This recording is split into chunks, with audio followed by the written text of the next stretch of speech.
Welcome to the Incident Command System Organization and Leadership course. In this training, you will be introduced to the ICS organizational philosophy, importance of good leadership skills in ICS, and begin to understand the upper-level positions in the ICS organization. Later courses will detail the structure and positions within a typical hospital setting.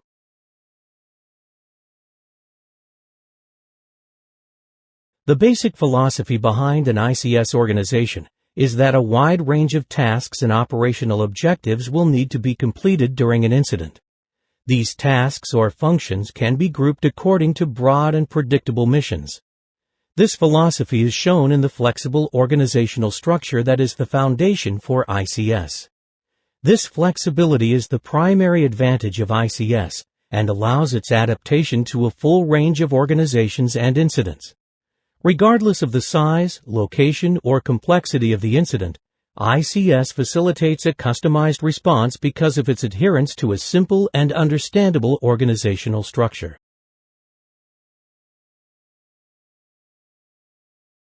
ICS considers that there are 5 main management functions in a command organization. During an incident, the command function develops goals and objectives, and the operations function accomplishes them. The other 3 functions, planning, logistics, and finance and administration, support command and operations. The incident command system structure is usually represented graphically by the Incident Management Team chart. This chart allows users to visualize leadership positions, the chain of command, and communication channels. Its goal is to make it clear where different functions fall within the management of the response.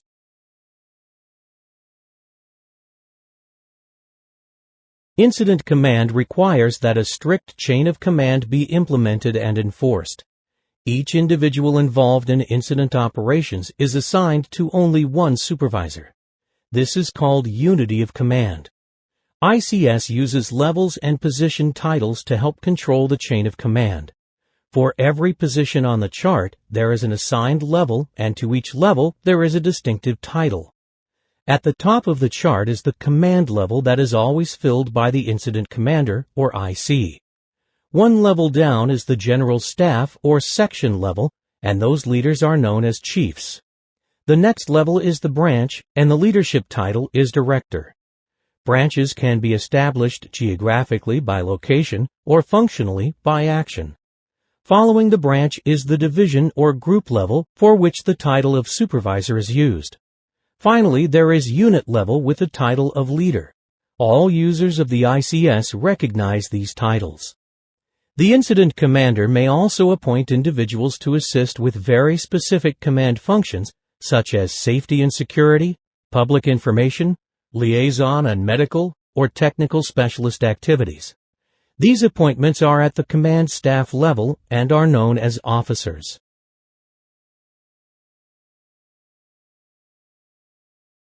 There may be circumstances when specialized individuals or groups are needed for a very specific task. Examples of these circumstances are search and rescue, decontamination, or patient evacuation teams. These single resources may be combined into task forces or strike teams. Both operate with a common communication capability and have an identified leader who reports to a designated branch director or supervisor. A task force is a combination of different resources. A nephrologist, 4 nurses, 2 data entry personnel, and 8 dialysis units that have been assembled to provide emergent kidney dialysis is a good example of a task force. A strike team is the assembly of the same kind and type of resources, such as an IV team of 8 technicians.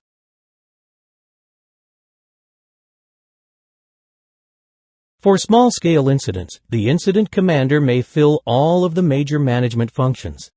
Larger-scale incidents usually require section chiefs appointed by the incident commander to manage the various sections. The ICS organizational structure expands and contracts to meet the initial and evolving needs of a particular incident. Each general staff level can be divided into smaller functional components depending upon the demands of the emergency.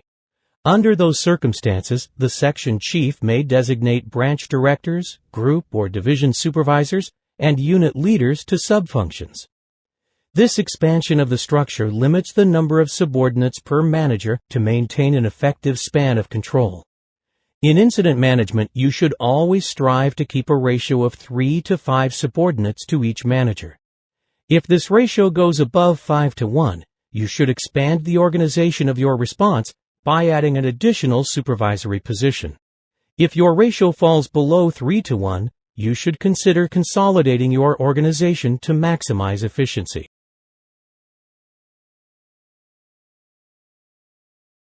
ICS is not a unique or unfamiliar management scheme. In fact, at the most basic level, almost every routine management decision requires some consideration of each of the 5 major ICS command functions. Think about applying ICS to the purchase of a new cardiac monitoring technology in the emergency department. Someone is tasked to initiate the use of the new technology, including oversight of the purchase, ensuring that the acquisition is consistent with the hospital's stated need, and getting the processes needed into service. That person is the incident commander. The planning section researches the various brands of monitors and makes a recommendation to the IC. The logistics section is tasked with ensuring that the recommended equipment is compatible and can be engineered seamlessly into the hospital's other information technology. Logistics will also install the monitors when they arrive and provide ongoing maintenance. The finance and administration section provides funding and makes the purchase. Once the new technology is acquired and staff is trained, the operations section finalizes implementation and directs its use on patients as appropriate.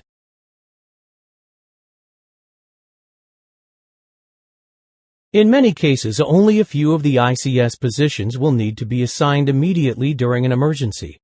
In fact, many organizational elements may be activated in various sections without activating the section chief. For example, the situation unit can be activated without a planning section chief assigned. In this case, the supervision of the situation unit will rest with the incident commander. Some positions may never be needed and others may not be activated until later. Sections can also be deactivated to increase efficiency as an incident is scaled back or comes under control. This flexibility in the structure allows for ICS to be implemented on the full range of incidents.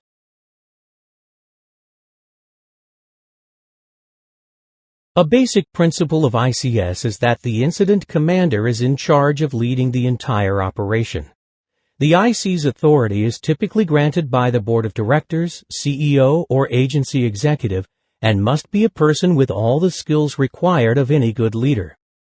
In the emergency response community, the incident commander's scope of authority is derived from existing laws, agency policies and procedures, or delegation from an elected official. A specific delegation of authority may be required under certain circumstances when the incident scope is complex or beyond existing authorities. This delegation of authority allows the incident commander to assume command, but does not relieve the granting authority of the ultimate responsibility for the incident. Without leadership, ICS falls apart. The incident commander must have the authority to establish incident objectives, authorize or determine appropriate strategies, and manage resources. Leadership begins with confidently assuming command, followed quickly by a situation assessment. This size-up needs to occur throughout the response to update the answers to the following questions. What happened? What is involved? Are conditions getting better, worse, or remaining unchanged? What hazards are present? How many individuals were injured or affected? What risk is there to the hospital, staff, and patients? How do we protect staff while maintaining our standard of care? How do we expand resources to keep up with demand? What outside resources are needed?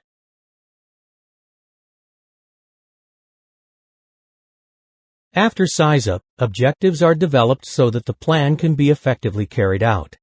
These objectives should be established based on 4 governing principles: life safety, which is always first, incident stabilization, then property and environmental preservation, followed by return to normalcy. Incident objectives must be specific, stating in simple language what needs to be accomplished.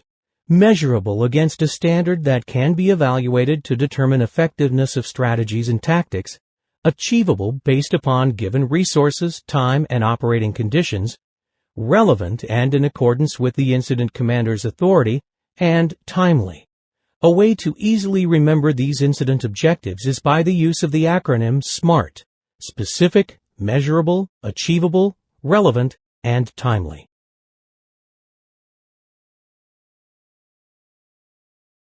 These SMART objectives lead to an incident action plan that ensures everyone is working together toward the same goals set for that operational period. This is accomplished by providing all incident supervisory personnel with the overall incident objectives for both operational and support activities. They include measurable strategic objectives to be achieved in a time frame called an operational period, typically measured in hours. This planning may be verbal or written and is typically prepared by the planning section.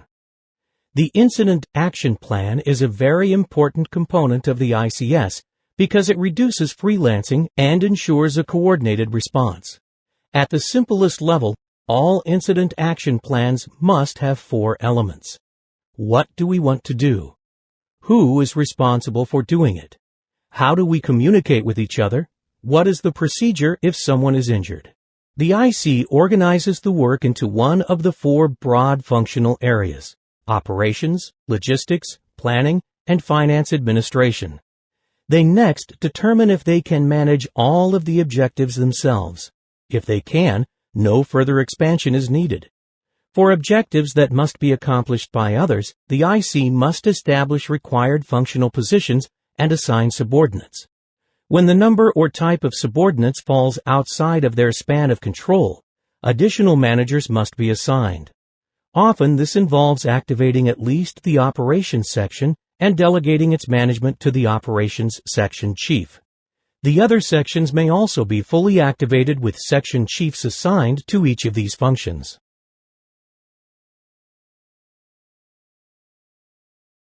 Each of those leaders would then take on their assignments and conduct similar assessments within their areas of responsibility. Just like the IC did for the overall mission, the section chiefs identify strategies and tactics and follow the identical decision process to determine whether expansion of their sections is necessary. In this way, the organization grows from the top down, but only to the extent necessary to carry out the mission. Therefore, leadership's familiarity of the roles and responsibilities of subordinate positions is essential.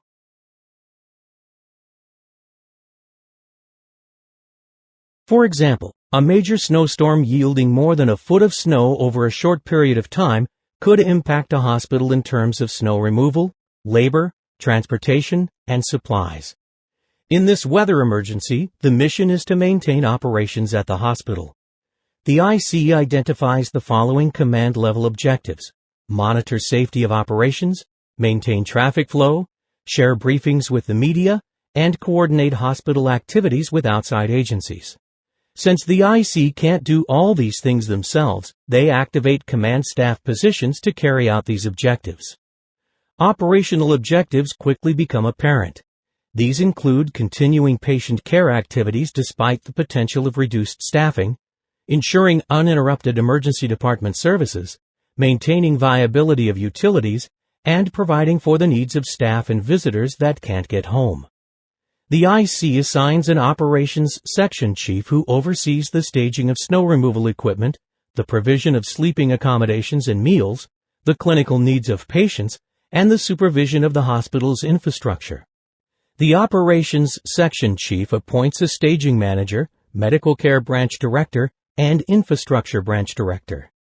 The IC also sees the need to organize alternative routes of transportation and acquisition of supplies to help support the operations section.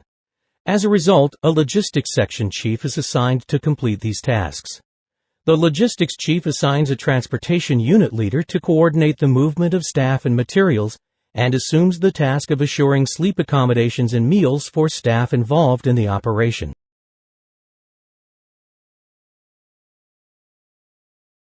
On the other hand, a railroad tanker car collision that produces numerous injuries and a chemical vapor release near the hospital would create many more immediate objectives. This may require a more extensive activation to manage the demands generated by both the event and the response.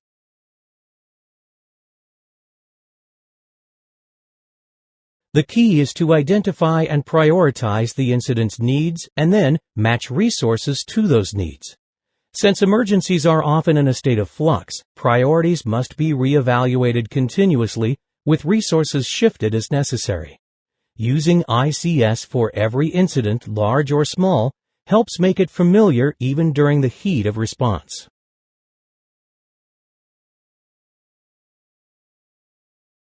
Managing an emergency using Incident Command is like playing a game of chess. Executing your strategy requires understanding the role and function of each chess piece and how to combine the pieces efficiently. Almost anyone can be taught the moves of each piece on the chessboard.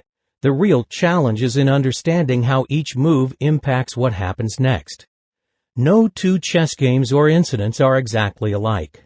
With chess, as the game progresses, there are always new challenges and risks. Some are anticipated and some are not. An incident response is very similar. Finally, frequent chess players are better chess players. The same can be said of those who use the Incident Command system.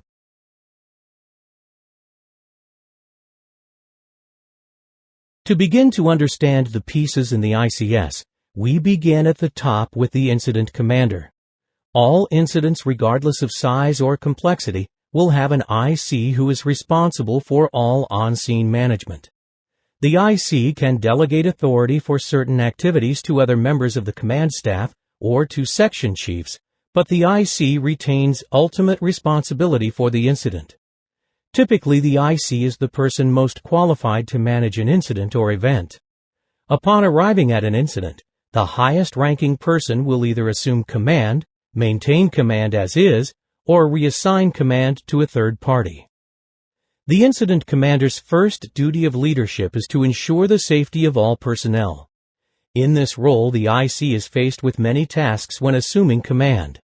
These include, at a minimum, conducting a size-up, establishing priorities to save lives and stabilize the incident, determining the incident objectives and developing a plan, establishing and directing the incident organization, ensuring safety, and managing and tracking resources.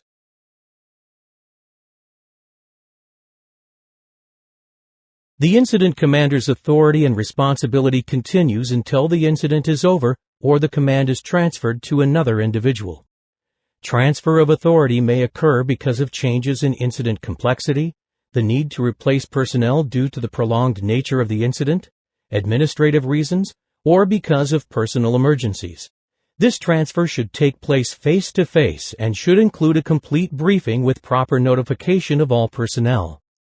The transfer of command briefing should address situation status, incident objectives and priorities, current organization, resource assignments, resources ordered and en route, incident facilities, incident communication plan, other issues or concerns, and an introduction of command and general staff members. It should also specify the effective time and date of the transfer.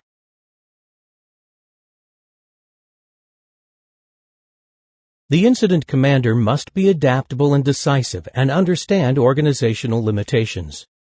During stressful and potentially life-threatening incidents, a leader's skills are enhanced and brought to the forefront.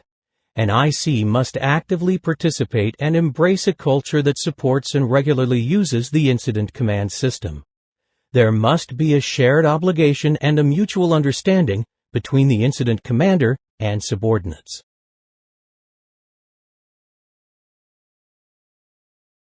As an incident grows, the incident commander often needs to delegate authority to others to perform certain functions called command staff positions. The Public Information Officer, or PIO, provides the media, incident personnel, and other appropriate agencies and organizations with incident-related information. The Safety Officer monitors the incident operation and advises the incident commander on all matters relating to operational safety. The Liaison Officer is the point of contact for assisting and coordinating activities between the incident commander and various outside agencies and groups. In addition, the liaison officer may also work with agency representatives or executives who speak on behalf of other agencies or organizations involved with the same incident. A medical or technical specialist may be appointed by the incident commander as a consultant to provide specialized expertise during and after an incident. Examples are an infectious disease specialist during a severe influenza outbreak or a toxicologist during a hazardous materials event.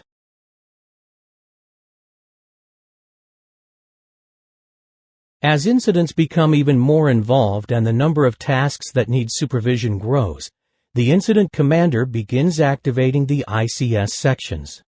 Click on each of the 4 sections to learn their roles and responsibilities. Operations. The Operations section is responsible for managing the tactical objectives outlined by the incident commander. This section is typically the largest in terms of resources to marshal and coordinate. The Operations Section Chief has the authority and responsibility for medical care, infrastructure, hazardous materials-related events, security, and business continuity. The specific staging and deployment of single resources, task forces, and strike teams is also a responsibility of the Operations section. If evacuation is needed, this responsibility also falls under the Operations section. Planning. Planning is a critical component of ICS. Plans describe how personnel, equipment, and other resources are to be used to support incident management and emergency hospital activities. In smaller events, the incident commander might do all of the planning. As incidents escalate, the incident commander establishes the planning section and appoints a chief to head the section. The planning section utilizes the resources of its unit leaders to gather information about the incident, looks ahead to changing conditions, and anticipates resource needs.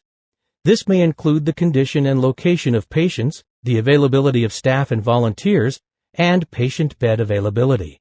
The planning section prompts and drives all other ICS section chiefs to participate in developing long-range action plans as well as short-term ones. This planning includes the creation of the incident action plan that defines the response activities and resource utilization for the next operational period. Logistics. The logistics section is responsible for providing all of the support needs of the incident, including facilities, services, and material. This may include food, shelter, supplies, and communications. It also includes ordering resources from vendors. Logistics organizes and directs those operations associated with maintenance of the physical environment and provision of supplies and equipment. Finance. The Finance and Administration section oversees the use of financial assets and the acquisition of supplies and services. This section makes sure that all services and resources utilized are properly accounted for.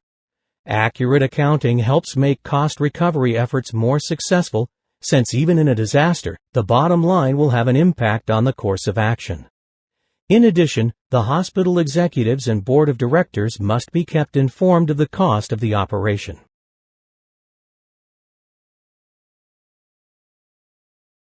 A deputy position can be appointed for the incident commander, section chiefs, and branch directors to allow for their absence or provide other delegated assistance.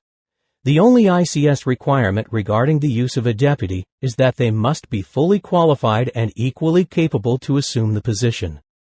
An assistant is a subordinate to a command position who performs tasks as needed, such as functioning as a scribe, message runner, or other duties as assigned. They may be assigned to a unit leader as situational needs dictate and resources allow. As the title indicates, assistants should have a level of technical capability, qualifications, and responsibility subordinate to the primary positions.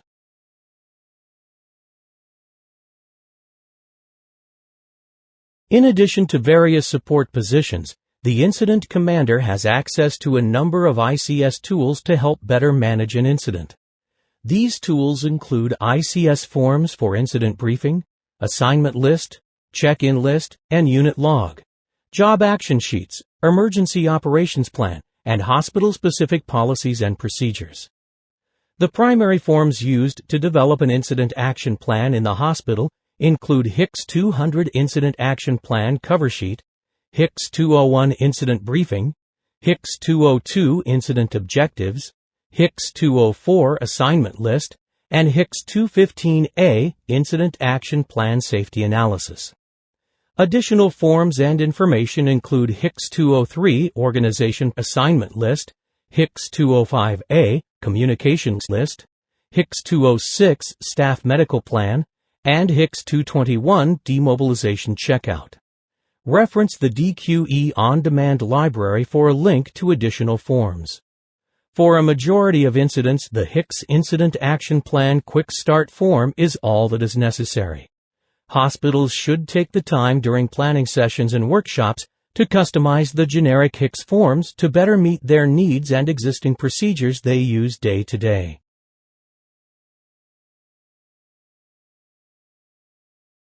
Briefings are an essential element to good supervision and incident management. These short, focused meetings are intended to pass along specific information and expectations for the upcoming work period and to field questions from subordinates. In the ICS, these briefings occur at various levels in the organization with topics that tend to be unique to that level. Examples include staff-level briefings to support personnel in the command center, field-level briefings to individual resources assigned to operational tasks at or near the incident site, and section-level briefings that are delivered to an entire section. In an operational period briefing, for example, the planning section chief presents the incident action plan for the upcoming period to supervisory personnel in the incident management team. A typical briefing may include many of the following topics: current situation and objectives, safety issues and emergency procedures, work tasks, facilities and work areas, communications protocols, supervisory and performance expectations, process for acquiring resources, supplies, and equipment, work schedules, questions or concerns.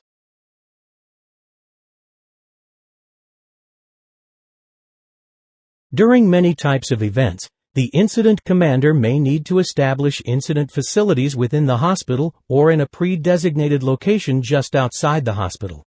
Examples of incident facilities include the hospital command center, staging areas, base camps, and helispots or a helibase.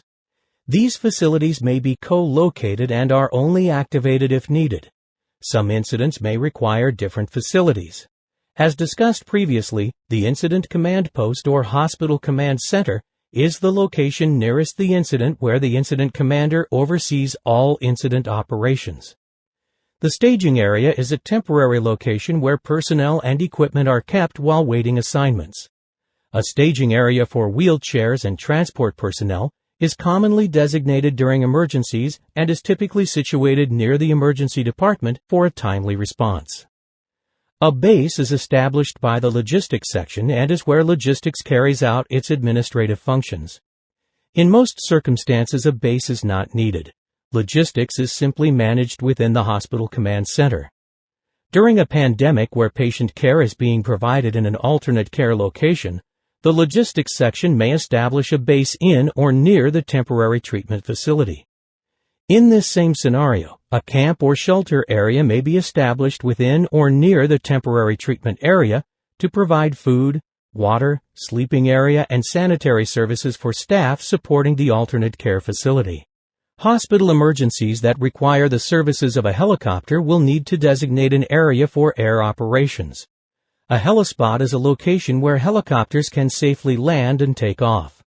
A helibase is a designated area that allows for helicopter fueling and maintenance and would need to be established in coordination through the incident command system with the fire service.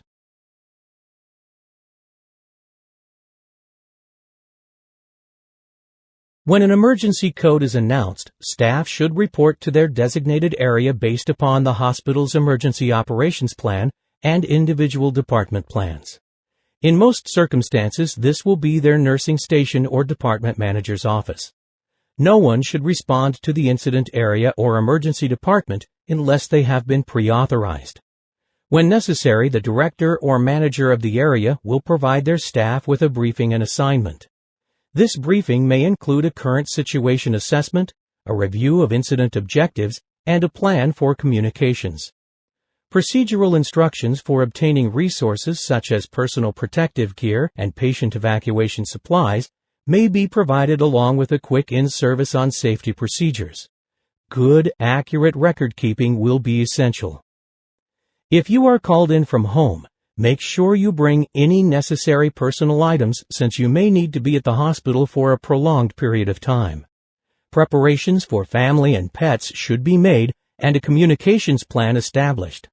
Before you arrive at the hospital, make sure you know where to report and check in. You should only check in once at an authorized location. When your assignment or shift is finished, make sure all work assigned is complete, provide a briefing for your replacement if one occurs, and return any incident-issued equipment or supplies.